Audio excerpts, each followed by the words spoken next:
7 തൊട്ട് 10 മണി വരെ പണി, 1400 രൂപ ശമ്പളം കിട്ടി, കാപ്പി കിട്ടി, 5 തേങ്ങ കിട്ടി.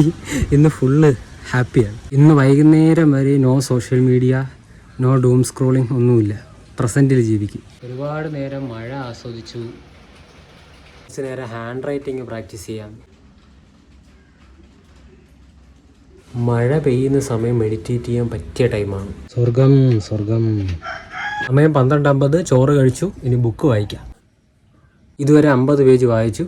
ഇതിലെ ഫസ്റ്റ് റൂള് ആളുകളെ ക്രിട്ടിസൈസ് ചെയ്യാതിരിക്കുക. രണ്ടാമത്തെ rule learn to appreciate dum.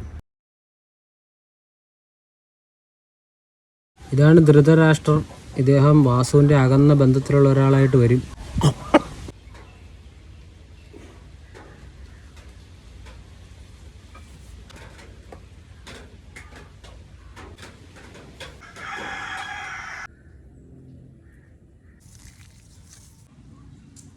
In time കുറയ്ക്കാനുള്ള ഏക വഴി ഡിലേഡ് ഗ്രാറ്റിഫിക്കേഷൻ പ്രാക്ടീസ് ചെയ്യണം. എപ്പോഴും എന്തെങ്കിലുമൊക്കെ ആക്ടിവിറ്റി ചെയ്തുകൊണ്ടിരുന്നു കഴിഞ്ഞാൽ നമുക്ക് സോഷ്യൽ മീഡിയ ഒന്നും ഉപയോഗിക്കേണ്ടി വരത്തില്ല.